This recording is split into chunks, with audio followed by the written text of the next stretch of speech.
And welcome in, everyone. This is going to be the Season 2, Week 3 recap of this week's games, brought to you with my handsome co-host over here, Matt Nehoda, Edie behind the scenes pulling the strings. Welcome in, everyone, and thank you for joining. Matt, how you doing tonight? Wonderful, man. Thanks for getting on. We're doing a late night pod. Yes, sir. Appreciate it. And Edie, as always, appreciate the work. Piecing all this stuff together for us. 100%. So since I was the third game tonight, I'll let you start with the first one, and that would be our purple versus yellow opening matchup tonight. What do you think? Yeah, how about it? So Purple came into the game as 8.5 point favorites against Yellow. Final score 79-69 Purple. So they covered the spread. I got to say, overarching comment, pretty good job on the lines by Hard Rock this time. Yeah. Really kept it pretty tight. Mhm. But we got to start off story of the game. David Vasquez, new STL record, 47 points. There's still a little controversy on whether a three was on toe was on the line for a three or not. Mhm. So with that Right. that may get updated. But 56% from the field, 50% from deep. He went 47, 18 boards, and three assists. So I think we should hear Right. from our Geico player of the game right now. Our first ever player of the game medallion goes to David Vasquez. All right, Joey, go. Oh, I got the Vasquez. You were on fire there for a minute. How did that feel? To feel like everything was going in that you touched? I honestly felt it was in the best game. But it was falling in finally. My legs are weak, so I was surprised with a lot of shots that were made. Now you guys are 3-0 on the season. Like we asked Brandon, what do you think you got to do to keep it moving forward to keep pressing on? Up by 10, we got to stick with the game plan, stop moving the ball behind the back. Fancy stuff. We got to stop showing off and just play the game. That's it. You guys are looking Like Bobby always mentions, last season we were 1 for 10. We shouldn't even act cocky yet. We haven't done anything yet. Good stuff. You We guys are haven't now. played blue, we haven't played black or gray, so.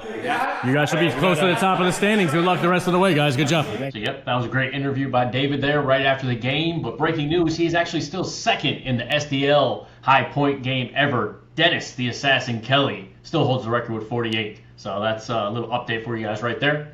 And moving through the game, we also had Kosher Brandon Silver going. He only had 5 points. We had 12 boards and 14 assists for the Purple Powders tonight. That's a 23-4 assist to turnover ratio. So with 86 total shots taken, 57 from deep, and then they lost the rebounding stats, 54-49 in that one. So it was a hard-fought battle. Yellow put up a fight. Lewis hit some huge shots. Just looking at the stats here for Yellow, Lewis had 27, 12, and 2. They had a great game from Greg. Mr. Goldstein put up 22, 15, and 5 on 40% shooting from the floor. Maybe they got to feature him a little more if they want to get back in their winning ways. Arif had 2, 4, and 3. Rudy with 6, 12, and 6. And then Ian rounded them out with 12, 11, and 5 from the field. Matt, what do you think Yellow has to do now after losing DeMar to get back in their winning ways? Well, they're gonna need to keep shooting efficiently like they did last night, on Tuesday night, despite the loss to Purple. Like you said, Lewis had a uncharacteristically efficient shooting night, Yep. 40% from the field, 41% from deep. Goldstein had some great percentages. But what's not good, and this is going to be our first the Lewis Award nominee, The Lou. is Rudy. The Lou Award nominee is Rudy. If for those that don't know, the new Lou Award is for the worst shooter of the night, dubbed after our friend on the yellow team here, Lewis, who came in a relief effort and sub effort and shot 3 for 30. So our first Lou nominee is Rudy, who went 3 from 23 from the field on Tuesday night.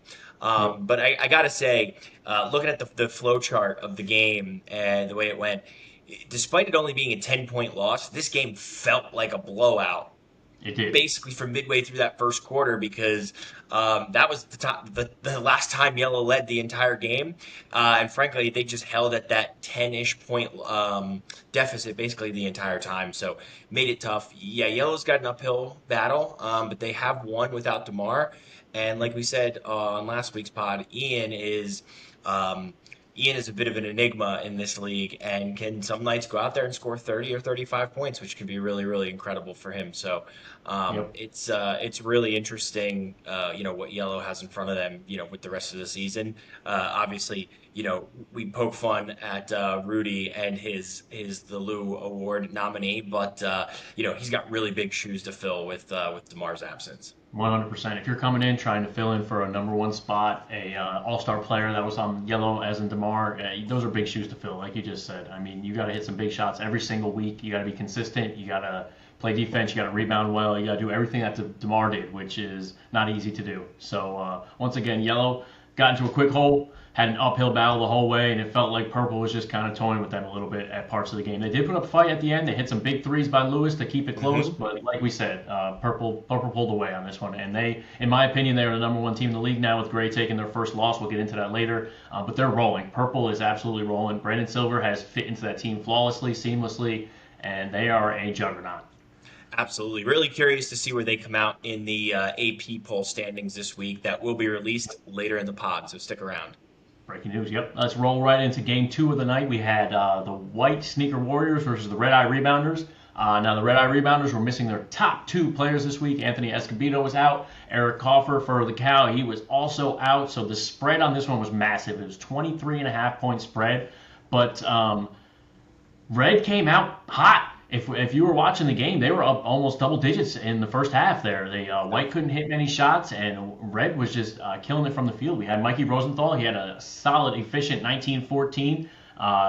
Another Lou nominee, though, on Team Red was Scotty Sniper Snyder. He was 1 for 16 from the field and 1 for 13 from deep with 6 turnovers. That's definitely a Lou nomination for that one, okay? But I want to give a shout out to Sean Block. He had to come in as a substitute this week, number 99, and he was playing great. If you watch the game by the eye test, he was getting to his spots. He was hitting shots. He was getting rebounds. He had 13 and 22 rebounds as a sub, never playing with these guys before. So shout out to Mr. Block for coming in and giving us a great showing there for our substitute players. Player of the game, Mrs. Mebounds, shouts out Mrs. Sean Block Mebounds, on the and great he had effort. a few out there too. The Cyclops, I know 4 Point Bob likes to call him the sketch artist. He's got a few different nicknames. But the player of the game was Brian O'Hearn for White. He had 23 and 2. You want to give me the mic here too? Hearn, player of the game. You got the 360 cam. Once again, come on over here. Guard dog, hoo-hoo. Defense was hounding tonight, and your offense came alive in the third quarter here. How do you feel? I feel good, man. It's about time that I got a little bit rolling, was able to help these guys offensively, and just in general, good team play, good to get a win. 100%. You guys have won 2 straight now after losing week 1, gelling a little bit now. What do you got to do to keep the ball rolling and get another win next week? Next week's definitely be helpful when we get our 5th player back, Alex Berg. To have 5 players. We're doing this on 4, so I think the gelling only gets better from there. He's got the chain this week, folks. Congratulations, Brian O'Hearn, player of the game. Good win, White. Hey, Alex. Sir. Good game, Alex. Wish you shot like that. It was a pretty one-sided affair. 55% from the field for White, or for O'Hearn, excuse me. Alex C, new nickname, Alex Uso. Yeet. He had 15 and 13, but he shot 19% from deep this week. Couldn't get his shot to fall, and 24% overall from the field. Reminds Big J me did one Big for J Alex. things. Yeah, Alex is great, though. Shout out to Alex for helping us on the production side as well. Big J had a Big J Early game. Rookie of the Year nomination, Alex. 100%. He's got my Rookie of the Year vote. Big J had a great game, 16, 14, and 2. And I believe he had a couple blocks, too. I don't know if that 2 is his blocks, but he had a few in the first quarter there. So Mount Mirabal also had a massive pie number here. Let me get the exact pie number. 43. He had a 43. That's right. That's a huge pie number for our league. So a great game by Big J. And Javon, he is our nominee for the Lou as well. Shot 2 of 9 from the field, which is 11%, and 1 of 10 from deep, which is 10% 2 of from 19. 3-point. 2 of 19. Yeah. 2 of 19, excuse me. So, yeah, that's a nominee for the Lou. But what do you think about this game, Matt? How do you think it played out? Yeah, I think it's funny. Looking at Big J's stats, you wouldn't think that would have that much pie. And we should probably explain to the listeners what pie is. Pie is a player impact estimator. So basically, it's not a counting stat in the sense that if somebody in one game has 20 points and somebody in another game has 15 points, the person that had 20 automatically has more pie. It's that player's impact on the game itself, i.e. how many total points were there scored and what percentage did that player actually have. of those points. And so, 16, 14, and 2 may not seem like a lot, but given the relative low score of this game, 59-41, that's a big share of a lot of the counting stats. So shout out Big J for that. But for me, story of the game's got to be points in the paint. Again, we talked about Big J, but O'Hearn's not a big outside shooter. A lot of his points came from inside the paint.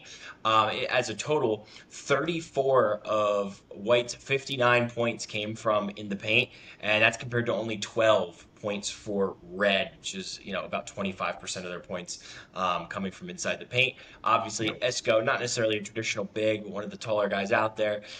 For the Cow, also definitely one of the taller, lankier folks out there and can score inside. So it's clear that they really missed those guys. 100%. Yeah, But missing your number 1 and 2 guys, that's always tough.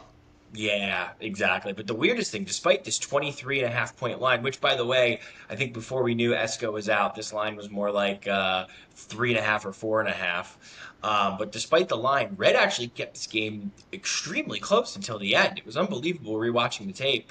And believe it or not, they actually had the lead early in the third quarter. The second half of this game, Red was in the lead, but I think it was only a matter of time. But one last interesting stat: both teams. Let me get it right here. Red, 1 team assist. White, 2 team assists. Now I know there's some, AI is doing these stats, right? So there's a little bit of, is it an assist or is it not? But it is consistent amongst all the games, and I don't think we've ever had a game where there's been 3 combined assists between both teams. That just seems crazy.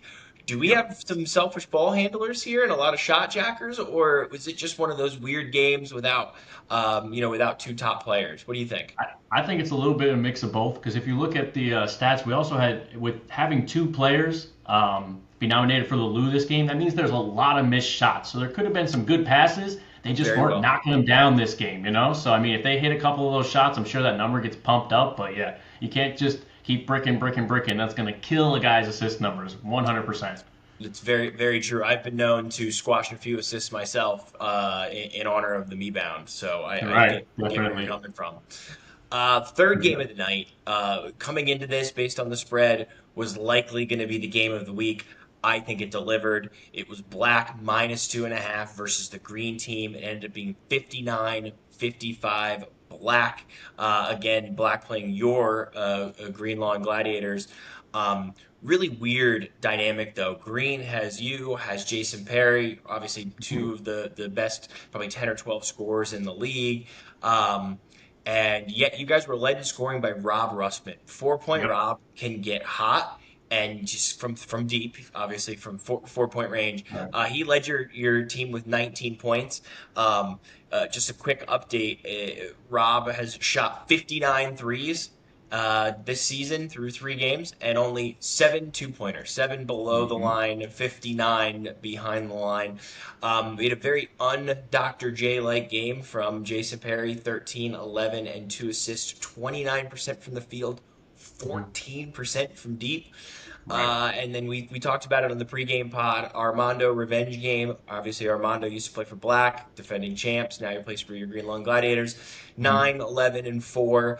And as a team, you guys shot 30%, which is really interesting because, I think you guys were obviously underdogs only by 2.5 points, but to be this close with the defending champs only shooting 30% is really interesting, considering inside the 3-point line, Black shot 46%. I think what kept you in this game was they had 9 assists and 8 turnovers, so pretty low assist total for them, but a lot of turnovers. As per usual, Jose led the way for Black, 18, 6, and 3. Jose, come on over for a player of the game interview. Oh my God! Of course. Look at this. There you go. All right. Jose, a little bit of a controversy there, but you guys held them down to almost the whole ending, not scoring. What's some are saying is because you guys have been there before. What do you attribute it to? Yeah, we definitely, a couple guys knew, but we definitely been here before. We know that defense wins the games. Just got to play strong all the way to the end. That's the rules. Were you shocked at all that line was wide open on that game-winning bucket? I was shocked because we've been playing SDL now 2 seasons. We know that's a fast break out of bounds. There's no checkup. So that's your former teammate. Anything you want to say to him? Hey, sorry, bro. There you have it, folks. Geico Player of the Game. Player of the Game award. Bubbles, Bregman, 12, 12, and 2, which is a lot of boards for him. And Alon, the Don, now that Jose's back, we can call him the Don again, 12, 18, and 2. Joey, from being inside of this game, obviously a loss, you're not feeling great, but how do you feel about that relative miss versus the defending champs, considering how many things kind of went wrong for you guys? Yeah, so for us, I mean, I'm looking at our stats here. We not good shooting night for anybody, especially myself. I shot only 29% or 27% from the field tonight. Terrible shooting percentage for me. Perry was under 30%. Rob was under. Rob had the highest with 37 besides Nogs, because Nogs just plays around the basket. But I mean, as a team, we missed a lot of good looks. A lot of good looks. It was one of the lowest scoring games of the night as well for us to only score, 50 something points. That's very low for our team. But you got to give credit to Black where it's due. They are hounding defenders 1 through 5. All of their guys are effort. They get on you. They stay with you. They're switchable, and they hit the shots when it was needed. Jose led the charge. Lon played a great game. Goodman plays great defense. Sasson was out there with him, and Bregman, he's always out there doing something well too. But from a Green standpoint, we can't have our heads down too low, because like we said, if we hit a few more threes, which is more characteristic to our team, I think we're right there or even win the game. But that's not how it played out this week. So we got to find a way to get some of those shots to fall for us next week and continue on the good rolling path on the wins here. Absolutely. Yeah, just going through a few more stats on that Blacktop Legends versus Green Lawn Gladiators, because we didn't really touch on Green that much. Armando had 9, 11, and 4. Russman with 19 and 2. Nogs had 4 and 7 on 100% field goal percentage. He didn't miss a shot last night. Myself, I had 10, 9, and 5, and Perry had 13, 11, and 2. Like we said, a low-scoring game for us. Shots weren't falling. It was cold outside. It was cold in the gym. We couldn't get hot, but that's no excuse. So hopefully next week we bounce back against the Maroon Muscle. And speaking of the Maroon Muscle, that's our next game we're going into here. We got the Orange Crush versus the Maroon Muscle tonight. Both teams came into this game 0-3. It was the basically win or you're got a low shot of getting in the playoffs here if you start 0-4. If I believe that's true. So it was a little bit of a chippy game. Guys were getting into it, getting feisty, fighting for the ball, fighting for rebounds, fighting for position. But it was a good contest. Scotty Pepper was player of the game. Spicy Pepper out there with 30, 10, and 5. He shot 57% from the field, 55 from deep, which is a great number. Waka Saka had 15, 10, and 6. For Matt's Orange himself, Diaz led Orange with 24, 10, and 1 on 35% shooting. If they're going to win any games, they need Diaz to get hot. He's finally starting to find his stroke out there. Definitely shot better than the first 2 weeks. Nehoda, my co-host here, had 17, 11, and 4 on 40% for the field. Vlad had 14 and 2 on 36%, but it was a tightly contested matchup. It was back and forth. Orange had the lead for a while. Maroon took it at the end. Pepper, he really took over in the last couple minutes there, hit some huge threes that were back-breaking threes, timely threes. As much as you know, it's not always how many shots you hit or how many threes you hit, but when you hit them. If you hit them in the right time to really deflate another team, that can really, put a nail in their tire and take all the air out of their win. But what do you think, Matt? Give us a little insight from the Orange Crush.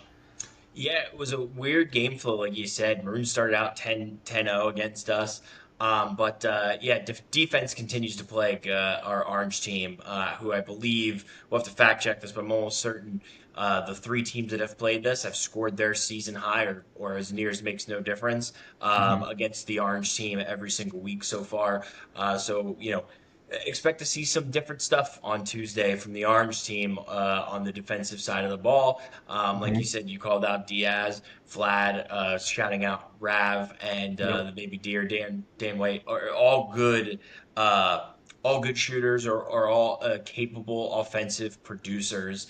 We definitely don't have an issue getting the ball in the basket. It's an issue stopping the other team from doing so. But what am I saying? Hold on. Hot off the presses here, Joey. We actually have, this is it. The release of the AP poll top 10 post week 3. Joey, give me your best guess at who is number 1 on this list. You talked about him earlier tonight. I mean, my guess has got to be Purple. They've been steamrolling everyone they go up against. They kept their team together for the most part, except they added Brandon Silver, who was a top player in this league, real quickly after a few weeks. If they're not number 1, Unfortunately, Gray has been playing great. They just had one bad half of basketball this week, which will cause the loss, but we'll get into more of that later. But it's got to be Purple number one. Purple is number one, and not only number one there, the first ever in the history of the SDL, unanimous number one. The entire Associated Press voted number one for Purple. Tied for 100%. second and third, we've got Black and Gray, with the tiebreaker going to Gray because they had more second place votes. Got Number it. 4 was Red. We've talked about Red. Despite getting the doors blown off from this week, they were missing 2 top players. The AP's not falling for that trap. They know Red is a pretty good team. Your Green Lawn Gladiators 5th for, I believe, the 3rd week in a row, Yep. followed by 6th, Blue.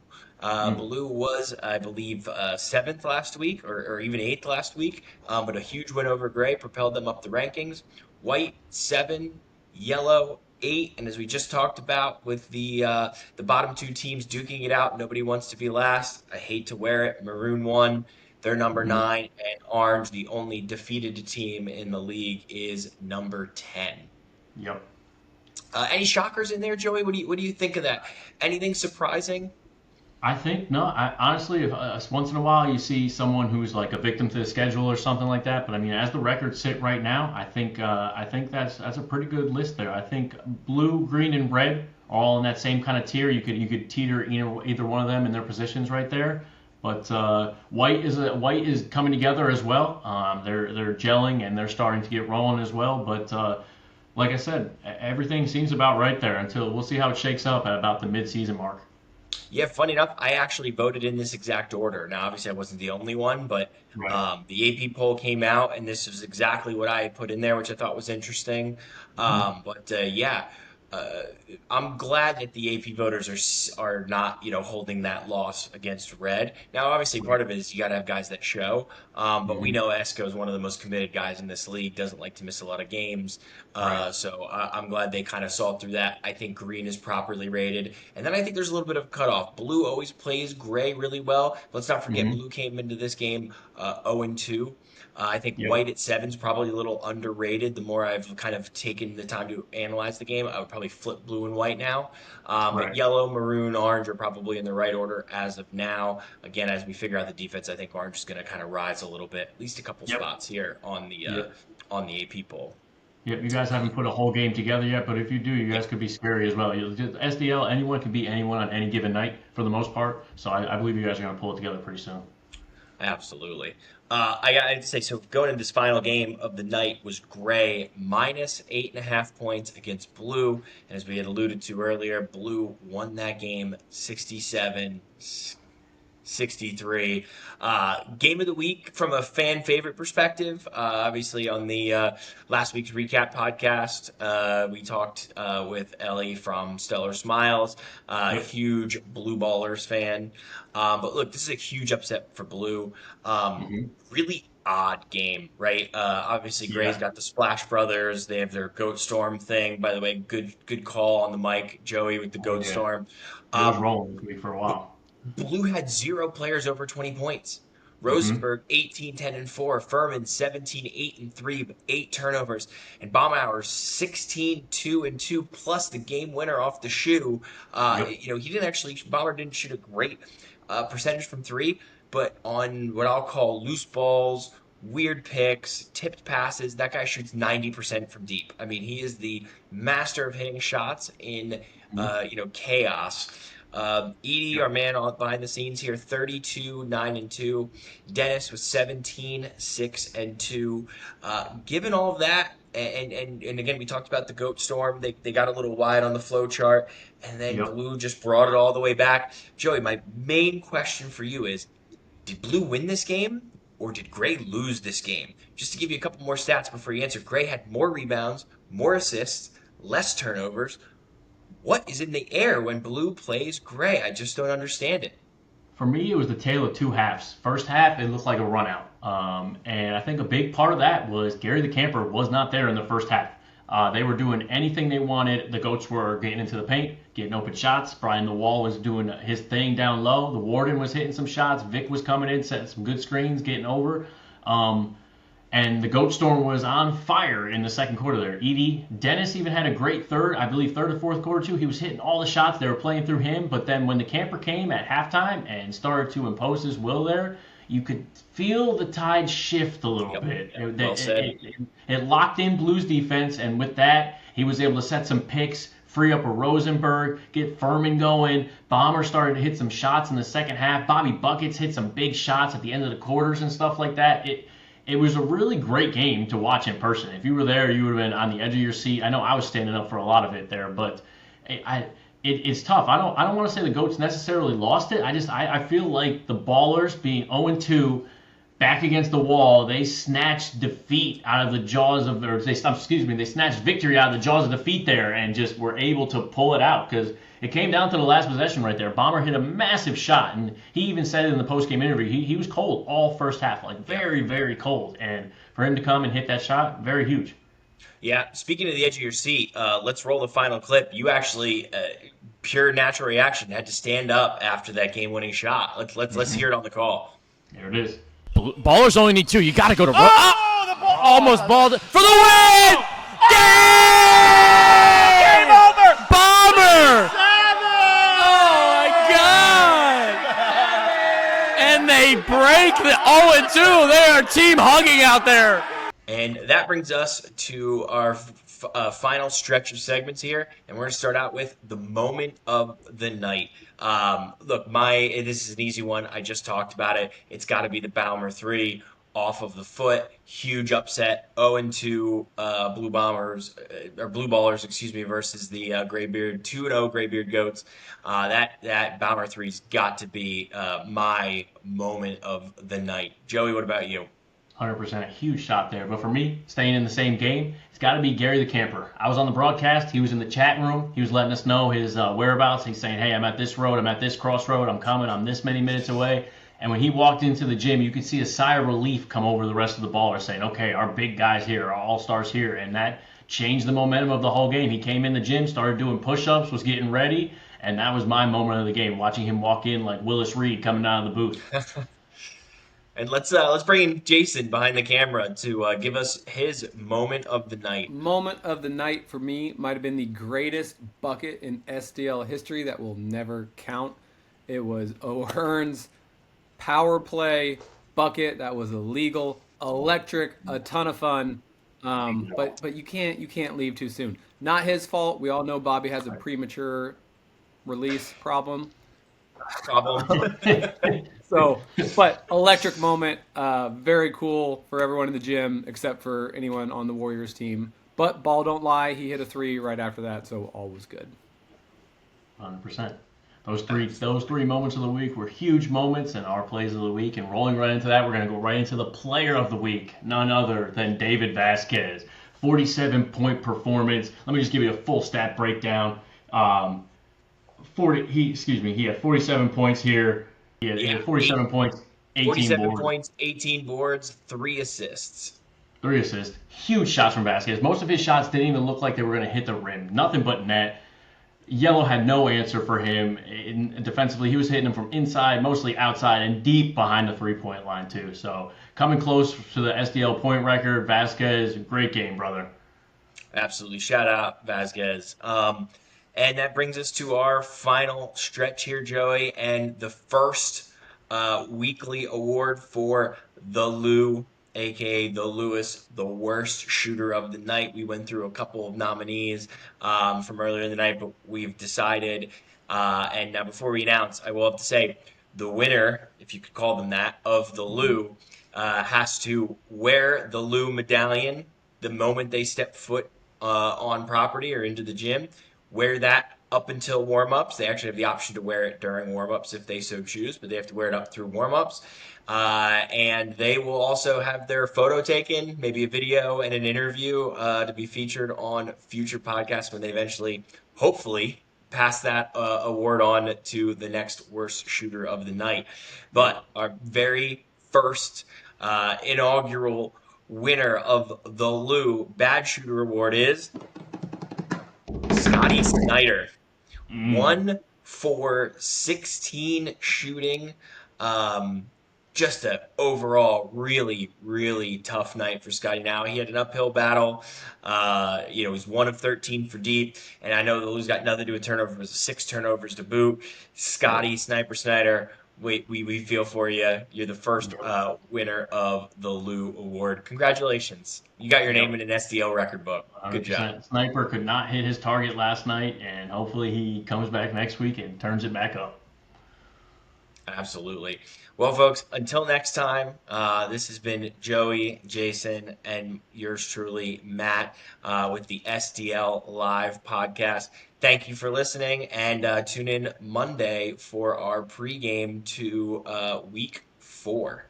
Already in week 4, yep. Thank you again, Matt. Thank you again, Edie. Thank you, everyone, for tuning in for the SDL Live podcast. See you next time. See ya.